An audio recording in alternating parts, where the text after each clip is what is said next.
बांग्लादेश की पूर्व प्रधानमंत्री शेख हसीना को फांसी की सजा सुनाए जाने के बाद ढाका समेत कई शहरों में बवाल मच गया। उनके खिलाफ बांग्लादेश की विशेष अदालत आईसीटी ने यह फैसला सुनाया। और जैसे ही शेख हसीना को फांसी की सजा सुनाई गई, बांग्लादेश के कई शहरों में हंगामा मच गया। बांग्लादेश के धान मंडी में शेख हसीना के विरोध में कई लोग जमा हो गए। वो लोग धान मंडी इलाके में मौजूद शेख हसीना के मकान को तोड़ने के लिए वहां बुलडोजर लेकर पहुंच गए। वहां सैकड़ों की तादाद में लोग पहुंच गए और वो पुलिस की सुनने को भी राजी नहीं दिखे। ये भीड़ लगातार बढ़ती चली गई, जिसे देखकर पुलिस वालों के भी पसीने छूटने शुरू हो गए, क्योंकि प्रदर्शनकारी धीरे धीरे आगे बढ़ते गए और वो पुलिस के सुरक्षा घेरे के बेहद करीब पहुंच गए। इसके बाद पुलिस ने उन्हें पीछे हटाने की कोशिश की और वहीं बात बिगड़ गई। जैसे ही पुलिस ने सख्ती दिखाई, उनमें कुछ प्रदर्शनकारियों ने पत्थर चला दिए। पत्थरबाजी होते ही पुलिस वालों ने उन्हें वहां से खदेड़ना शुरू कर दिया। इस बीच वहां एक जोरदार धमाका भी सुनाई दिया।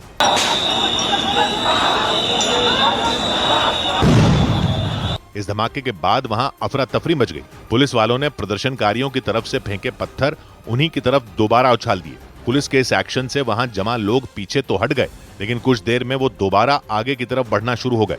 और वो अकेले नहीं आए, बल्कि अपने साथ दो भारी भरकम बुलडोजर भी लेकर आए। वो इस कोशिश में थे कि धान मंडी इलाके में मौजूद शेख हसीना के पुश्तैनी घर का बचा हुआ हिस्सा भी तोड़ दिया जाए, क्योंकि बांग्लादेश की विशेष अदालत आईसीटी यानी इंटरनेशनल क्राइम्स ट्रिब्यूनल ने उन्हें फांसी की सजा सुना दी। इसके बाद उनके खिलाफ हंगामा करने वालों ने दो बुलडोजर मंगवाए और वो शेख हसीना के पुश्तैनी घर की तरफ बढ़ चले। उनमें कुछ लोगों ने दावा किया कि वो शेख हसीना के उस मकान के बचे हुए हिस्से को भी नहीं बख्शेंगे।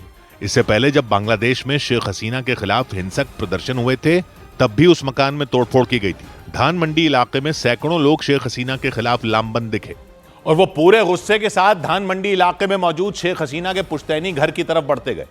हालांकि पुलिस ने उन्हें रोकने के लिए पहले से ही जबरदस्त बैरिकेडिंग की हुई थी, क्योंकि बांग्लादेश की सरकार को पहले से यह अंदेशा था कि शेख हसीना को सजा सुनाए जाने के बाद राजधानी ढाका समेत कई जगहों पर हंगामा मच सकता है। इसी वजह से बांग्लादेश सरकार ने सड़कों पर पुलिस वालों के साथ ही सुरक्षा बल के जवानों को भी उतार दिया था।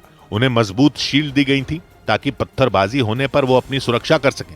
वहीं सुरक्षा बल के जवानों के पास आधुनिक बंदूकें दिखी, जिनके दम पर उन्होंने कई जगहों पर प्रदर्शनकारियों को पीछे धकेलने का काम भी किया। और इस बवाल की आशंका पहले से ही जताई जा रही थी। इसी वजह से बांग्लादेश की सरकार ने शेख हसीना के मकान समेत तमाम जगहों पर पुलिस और सुरक्षा बल के जवानों की तैनाती के आदेश दे दिए थे, क्योंकि बांग्लादेश की सरकार को पहले से यह अंदेशा था कि शेख हसीना को सजा सुनाए जाने के बाद राजधानी ढाका समेत कई जगहों पर हंगामा मच सकता है। इसी वजह से बांग्लादेश सरकार ने सड़कों पर पुलिस वालों के साथ ही सुरक्षा बल के जवानों को भी उतार दिया था। उन्हें मजबूत शील्ड दी गई थी ताकि पत्थरबाजी होने पर वो अपनी सुरक्षा कर सकें। वहीं सुरक्षा बल के जवानों के पास आधुनिक बंदूकें दिखी, जिनके दम पर उन्होंने कई जगहों पर प्रदर्शनकारियों को पीछे धकेलने का काम भी किया। और वो इसलिए क्योंकि बांग्लादेश की विशेष अदालत ने वहां की पूर्व प्रधानमंत्री शेख हसीना के खिलाफ फैसला सुनाया। उन्हें पिछले साल यानी 2024 में बांग्लादेश में हुए हिंसक आंदोलनों को कुचलने का दोषी करार दिया गया।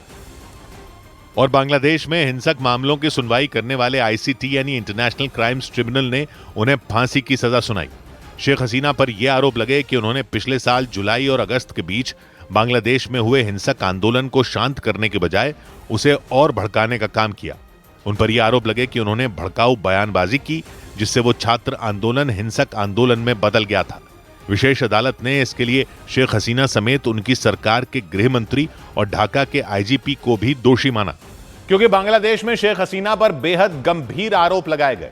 वो पिछले साल हुए हिंसक आंदोलनों के बाद बांग्लादेश छोड़कर निकल गई थी और उसी के बाद उनके खिलाफ सख्त एक्शन लिए जाने की मांग की जा रही थी। शेख हसीना के खिलाफ जो फैसला सुनाया गया, उसमें शेख हसीना को छात्रों पर गोलियां चलाने के लिए दोषी माना गया। उन पर यह आरोप लगे थे कि उन्होंने बांग्लादेश में हुए आंदोलन को कुचलने के लिए ड्रोन और हेलीकॉप्टर से गोलियां बरसाई थी। पिछले साल हुए इस प्रदर्शन के दौरान बांग्लादेश में कई छात्रों की जान चली गई थी और शेख हसीना उस वक्त बांग्लादेश की प्रधानमंत्री थी। इसलिए उन पर यह आरोप लगे थे कि उन्होंने आंदोलन को कुचलने के लिए ताकत का गलत इस्तेमाल किया था। हालांकि कोर्ट से फांसी की सजा सुनाए जाने के बाद भारत में रह रही शेख हसीना ने इस मामले पर प्रतिक्रिया दी। उन्होंने मौत की सजा सुनाए जाने के फैसले को एकतरफा बताया और दावा किया कि उन्हें अपनी बात रखने का कोई मौका नहीं दिया गया।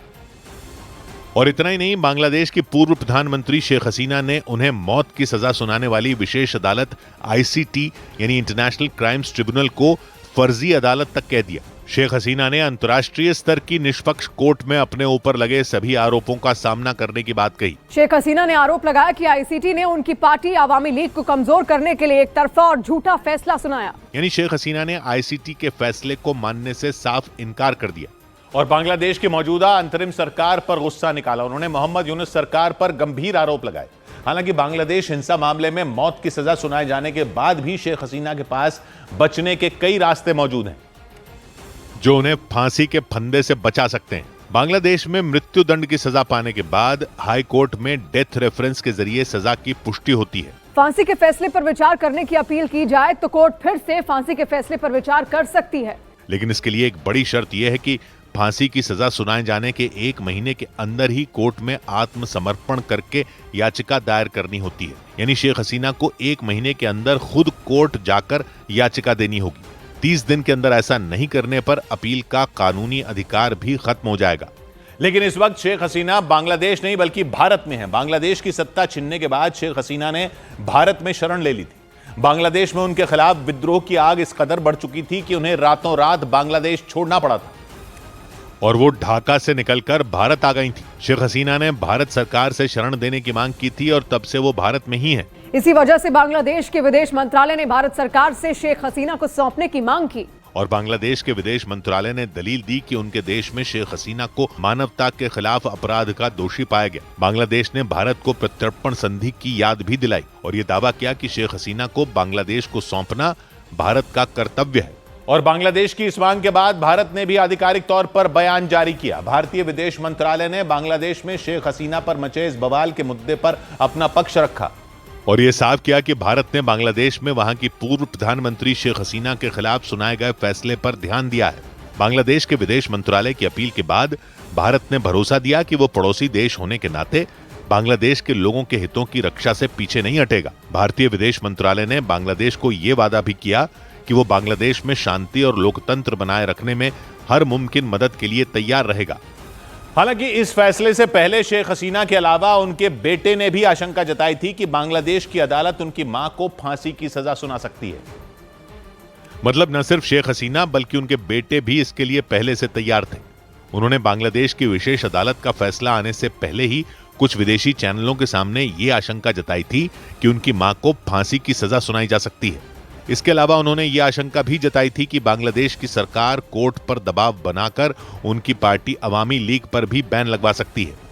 इस दौरान उन्होंने ये चेतावनी भी दी थी कि अगर ऐसा हुआ तो उनकी पार्टी के कार्यकर्ता बांग्लादेश में चुनाव ही नहीं होने देंगे।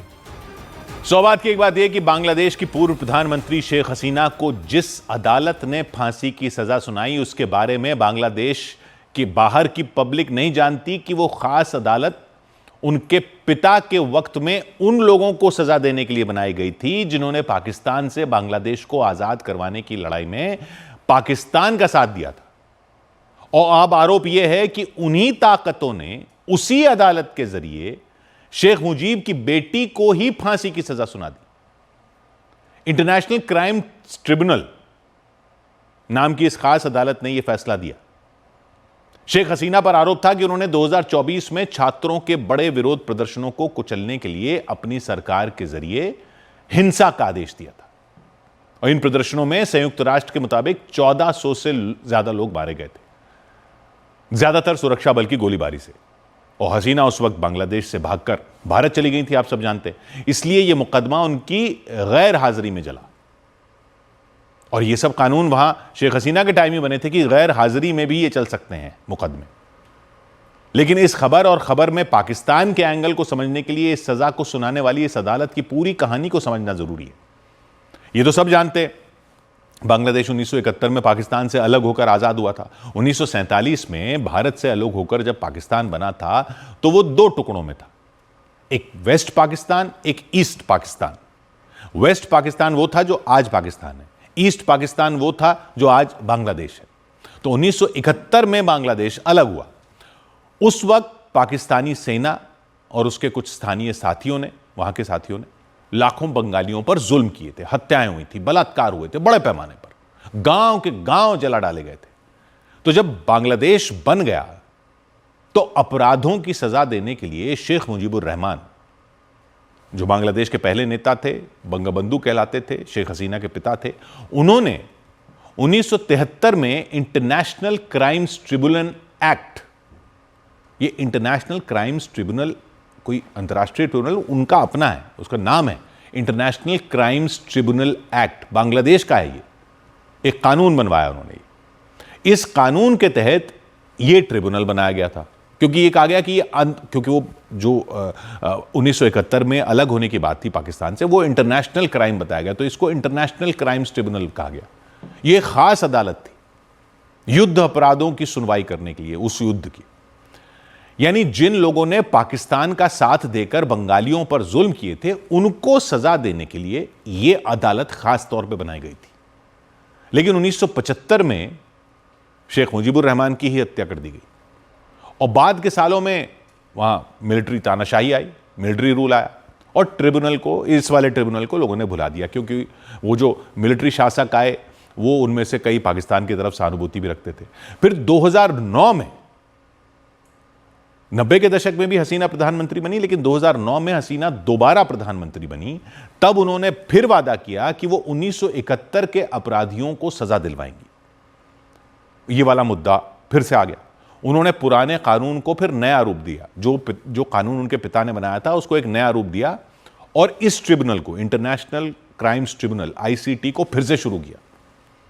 इस अदालत में जमाते इस्लामी जैसे दलों के नेताओं पर केस चलाए गए, क्योंकि जमाते इस्लामी जो पार्टी थी उसने 1971 में पाकिस्तान का ही साथ दिया था, तो उनके नेताओं पर, अब ये ऑपोजिशन की पार्टी है वहां पर, तो उनके नेताओं पर केस चलाए गए 1971 वाले।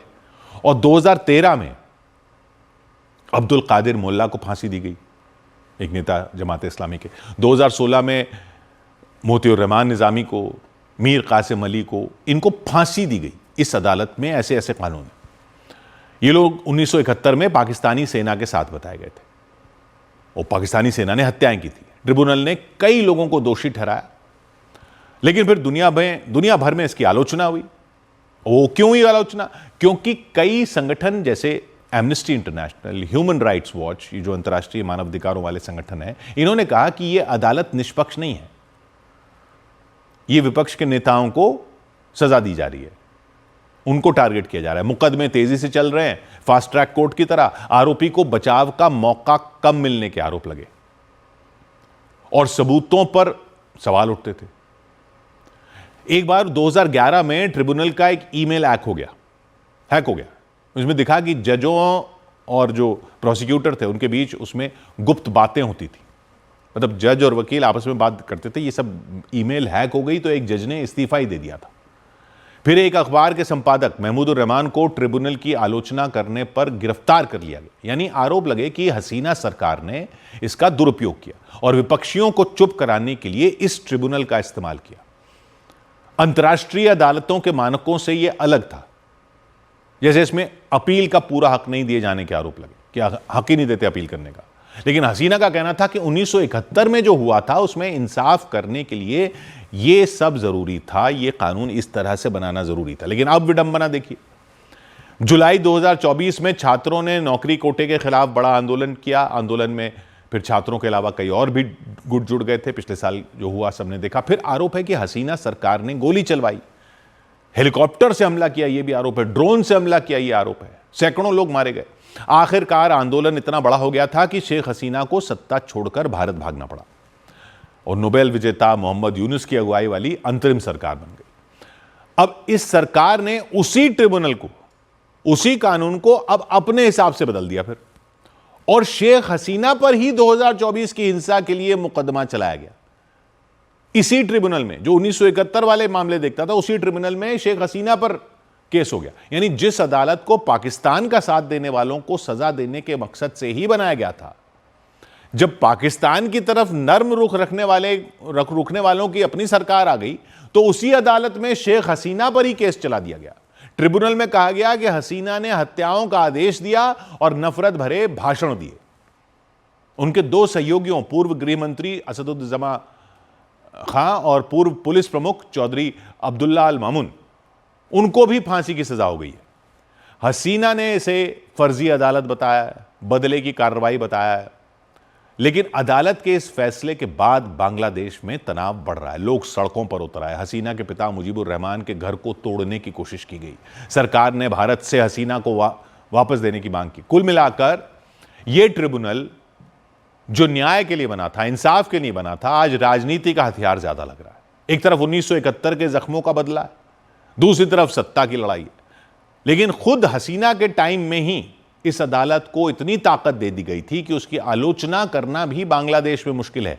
2014 में ब्रिटिश पत्रकार डेविड बर्गमन को ट्रिब्यूनल ने कंटेम्प्ट ऑफ कोर्ट यानी अदालत की अवमानना के आरोप में दोषी ठहराया था। उन्होंने क्या किया था? उन्होंने अपने ब्लॉग पर सिर्फ 3 लेख लिखे थे जिनमें ट्रिब्यूनल के मुकदमों की निष्पक्षता पर उन्होंने सवाल उठाए थे।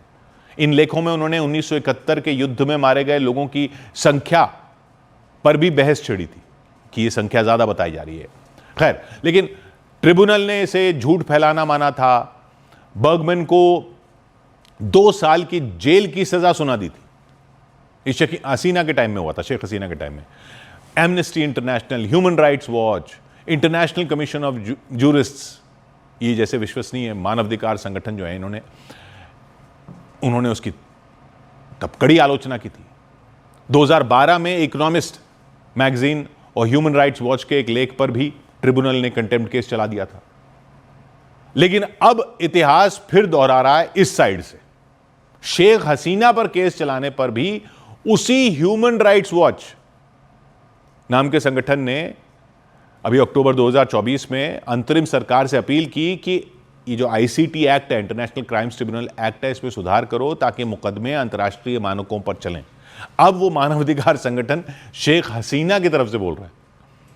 यह मोड़ बताता है कि बांग्लादेश की न्याय व्यवस्था कितनी नाजुक है। एक तरफ 1971 के जख्मों का बदला है, दूसरी तरफ सत्ता की राजनीति है जहां आलोचना खुद अपराध बन जाती है। और हर मोड़ पर एक ही कॉमन फैक्टर है, पाकिस्तान। 100 बात की एक बात।